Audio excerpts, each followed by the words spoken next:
السلام علیکم ورحمۃ اللہ وبرکاتہ۔ سامعین محترم، گزشتہ ویڈیو کے اندر وضو کے فرائض کو بیان کیا گیا تھا۔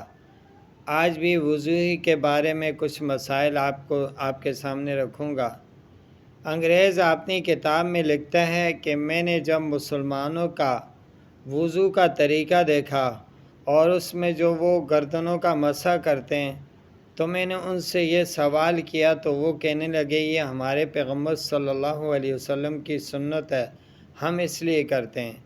تو میں نے سائنسی تحقیق کے مطابق ان کو کہا کہ گردن سے کچھ رگیں انسان کے دماغ تک جاتی ہیں، تو ان رگوں کا روزانہ تر کرنا، ٹھنڈا کرنا ضروری ہوتا ہے، پانی کے ساتھ پانی لگانا ان رگوں کو ضروری ہوتا ہے۔ اگر یہ رگیں گرم رہیں گی، گرم ہو جائیں گی تو اس صورت میں سر میں طرح طرح کی بیماریاں پیدا ہو جاتی ہیں، مثلا ذہنی توازن کا خراب ہو جانا، سر میں درد رہنا اور نسیان کا مریض ہو جانا، اور اسی طرح انسان کا پاگل ہو جانا، یہ ساری کی ساری بیماریاں انسان کو لگ جاتی ہیں۔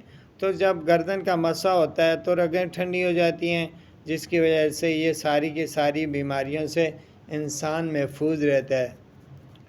تو سامعین محترم، دیکھنے میں تو معمولی سی چیز لگتی ہے کہ گردن کا مسح کر لینا، لیکن اس سے کتنی زیادہ بیماریاں دور ہو جاتی ہیں۔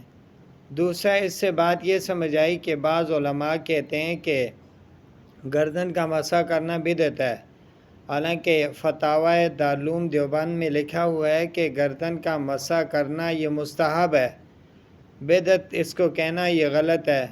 کوئی کرے گا تو اس کو ثواب ہوگا، کوئی نہیں کرے گا تو اس کو گناہ بھی نہیں ہوگا۔ دوسرا ایک واقعہ میں آپ کے سامنے رکھنا چاہتا ہوں۔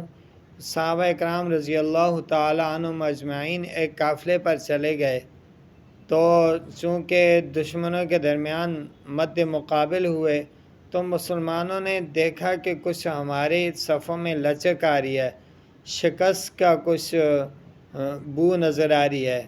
تو صحابہ نے آپس میں مشورہ کیا کہ ہم سے کوئی سنت تو نہیں رہ گئی جس کی وجہ سے شکست ہماری طرف آ رہی ہے۔ تو پھر آپس میں مشورہ کرنے کے بعد یہ بات سامنے آئی کہ ہم نے جو وضو کیے تھے ان میں ہم نے مسواک نہیں کی تھی۔ تو صحابہ سارے کے سارے صحابہ جمع ہوئے، کہا کہ بھائی یہ سنت رہ گئی ہے، اس سنت کو پورا کریں، مسواک کریں، وضو کریں، اور پھر دشمن سے ہم مقابلہ کریں گے۔ تو جب صحابہ مسواک کرنے لگے تو دشمنوں نے جب ان کو دیکھا کہ یہ اپنے دانتوں پہ لکڑی مار رہے ہیں، مسواک کر رہے ہیں، تو وہ کہنے لگے ایک دوسرے کو کہ یہ تو پہلے تو ہم سے لڑ رہے تھے، یہ تو اب اپنے دانت تیز کر رہے ہیں، ایسا نہ ہو ہمیں کھا لیں، لہذا بھاگو۔ تو بغیر لڑائی کے مسلمانوں کو فتح ہوئی اور کافروں کو شکست ہو گئی۔ تو ایک سنت کی وجہ سے اللہ تعالیٰ نے مسلمانوں کو غالب کر دیا۔